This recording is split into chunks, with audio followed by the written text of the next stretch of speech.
Welcome to indimark। indimark-এর মেডফ্যাক্স ডিভিশনে আপনাদের সবাইকে স্বাগত জানাই।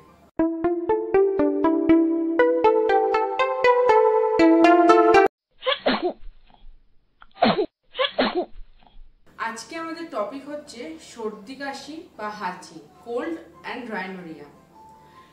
সর্দি কাশি খুব কমন প্রবলেম, সববার ঘরে ঘরে দেখা যায়। বড় থেকে ছোট সববার মধ্যে সর্দি কাশির টেন্ডেন্সি থাকে। ওয়েদার চেঞ্জ হোক, কি বৃষ্টিতে ভিজে হোক, কি কোথাও ঘুরতে গেলাম ঠান্ডা লেগে গেল, নানা কারণে সর্দি কাশি হয়ে থাকে। যেহেতু এটা কমন ব্যাপার, সেই জন্য আমরা এটাকে খুব বেশি গুরুত্বও দিই না। যখন দেখি একটু বাড়াবাড়ি হচ্ছে, পাড়ার দোকান থেকে ওষুধ কিনে নিয়ে এসে খেয়ে নিই। তবে এর মধ্যে কিন্তু লুকিয়ে আছে অনেকগুলো বিপদ।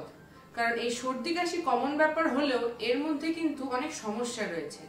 কি কি সমস্যা রয়েছে, কি কি ভাইরাস থেকে এগুলো ছড়ায়, কি কি জীবাণু এর জন্য দায়ী, এর জন্য কি কি সিমটমস হয়, কি ট্রিটমেন্ট হয়, এই সমস্ত কিছু নিয়ে আমরা আজকে আলোচনা করব।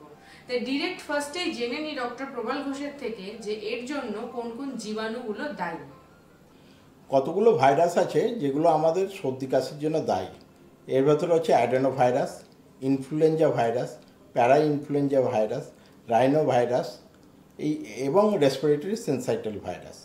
এই ভাইরাসগুলো আমাদের সর্দি কাশির জন্য দায়ী। আমরা সাধারণত আইডি হসপিটালে একটা রেসপিরেটরি প্যানেল পাঠাই। তাতে রেসপিরেটরি সিনসাইটাল ভাইরাস, ইনফ্লুয়েঞ্জা, প্যারা ইনফ্লুয়েঞ্জা এইসব ভাইরাসগুলো আছে কিনা জানতে দিই। কারণ এইখান থেকে ভয়ঙ্করভাবে ব্রঙ্কোনিউমোনিয়া হয়, কনজেশন অফ দ্য চেস্ট কনজেশন হয় এবং পেশেন্টের প্রায় মরমর অবস্থা হয় এবং পেশেন্ট ভেন্টিলেটারেও চলে যায় যদি এটা খুব ভয়ানকভাবে হয়। আর অল্প হলে সে তো নিজে নিজেই সেরে যায়, ভাইরালে কোনো অ্যান্টিবায়োটিক অবশ্য লাগে না। এবার জেনে নিই যে এই ইনফেকশনগুলো ছড়াচ্ছে কিভাবে একজনের থেকে আরেকজনের মধ্যে। ইনফেকশনগুলো সাধারণত ড্রপলেট ইনফেকশন। এছাড়া খুব ঘন বসতিপূর্ণ এলাকায় থাকলে কারোর একজন হলে সেখান থেকেও ছড়াতে পারে। খুব ঠান্ডা বাতাসে এক্সপোজার পেলে বা হঠাৎ করে খুব ঠান্ডা লাগালেও এই ইনফেকশনগুলো হতে পারে। এগুলো তো জানলাম যে কিভাবে ছড়াচ্ছে। এবার জেনে নিই যে কি কি লক্ষণ দেখা যায়, অর্থাৎ ক্লিনিক্যাল ফিচার্সগুলো কি কি। এই সর্দি কাশির জ্বরে যেটা প্রধান লক্ষণ হয় একটা জ্বর এবং থিন ন্যাজাল ডিসচার্জ বা পাতলা নাকের জল ঝরে। এছাড়া আমাদের সার্ভাইকাল লিম্ফ নোডগুলো সোয়েলিং হতে পারে, মাথা ব্যথা হতে পারে ইত্যাদিগুলো প্রধান লক্ষণ। এছাড়া আরও অনেকগুলো লক্ষণ আছে, আমি আস্তে আস্তে বলছি। এছাড়া যেগুলো হয়, তীব্র অস্বস্তি হয়, সে বড় কি বাচ্চা প্রচণ্ডভাবে অস্বস্তিতে পড়ে। ন্যাজাল ডিকনজেশন হয়, তার ফলে নাক বুজে যায় এবং এর ফলে শ্বাস নিতেও প্রচণ্ডভাবে কষ্ট হয়। আরেকটা জিনিস ইউস্টেচিয়ান টিউব। ইউস্টেচিয়ান টিউব হচ্ছে আমাদের ফ্যারিংস থেকে এই টিউবটা বিস্তীর্ণ আছে কান পর্যন্ত, মিডল ইয়ার পর্যন্ত। এই ইউস্টেচিয়ান টিউবটা ব্লক হয়ে যায়, তার ফলেতে আমাদের টিম্প্যানিক মেমব্রেনে ইনফেকশন হতে পারে, ওটাইটিস মিডিয়া হতে পারে, কানে ব্যথা হতে পারে ইত্যাদি লক্ষণগুলো দেখা যায়।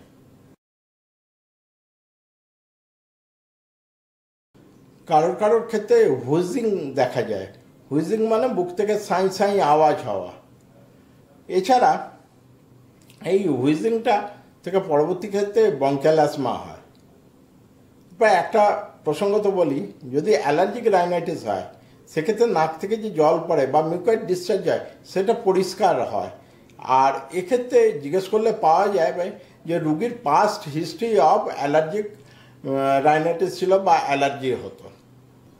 এই ভাইরাল ইনফেকশনের জন্যে কারোর আবার এয়ারওয়েটা ন্যারো হয়ে যায় এবং এয়ারওয়ে ন্যারো হয়ে যাওয়ার জন্য ড্রাই হ্যাকিং কাপ বা একটা শুকনো কাশিও হয়।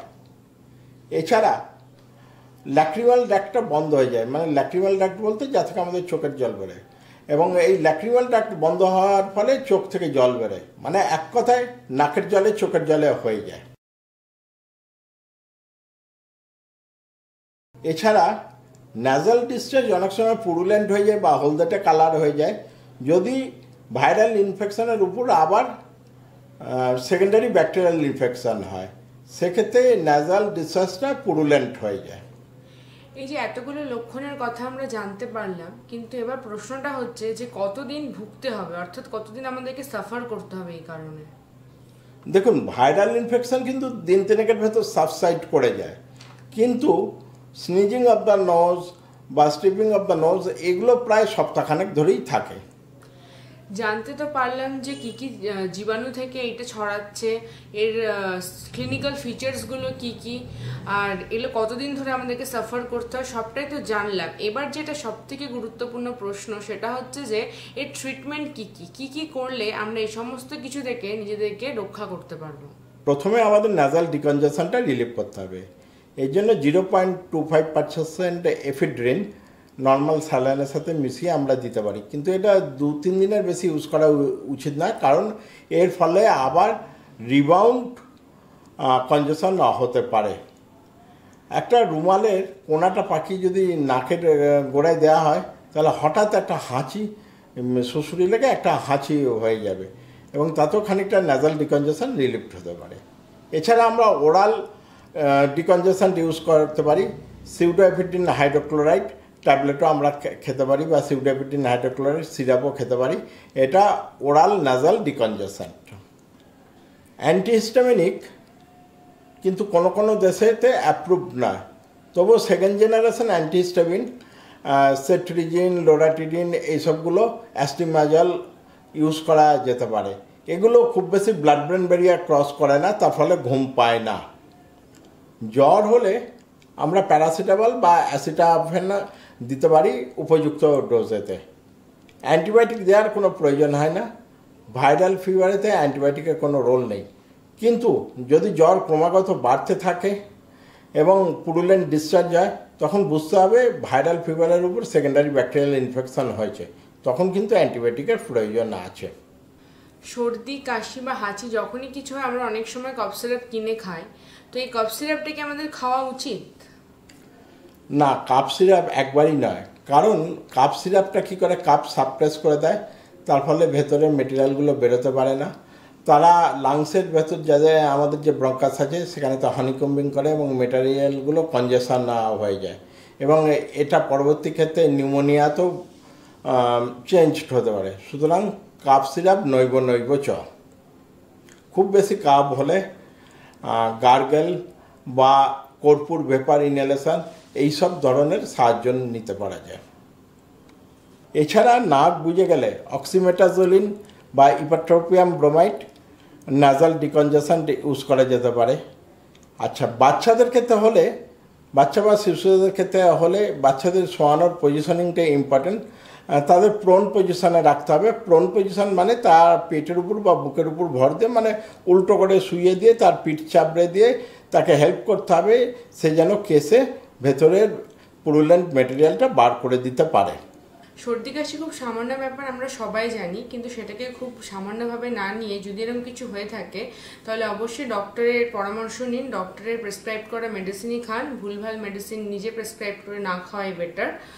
আর আমরা আজকে যে ইনফরমেশনগুলো দিলাম অ্যাবাউট সর্দি কাশি, সেটা যদি আপনাদের ভালো লেগে থাকে তাহলে অবশ্যই আমার এই ভিডিওটাকে লাইক করুন, প্রচুর পরিমাণে শেয়ার করুন, কারণ এখন চতুর্দিকে সর্দি কাশি হচ্ছে, যাতে আপনার সঙ্গে সঙ্গে সবাই সচেতন হয়। আমার চ্যানেল ইন্ডিমার্কে সাবস্ক্রাইব করুন, বেল আইকন ক্লিক করুন, যাতে এরপরে যখন আমি কোনো নতুন ভিডিও আপনাদের সামনে নিয়ে আসবো আপনারা যাতে খুব সহজে তার নোটিফিকেশনটা পেয়ে যান।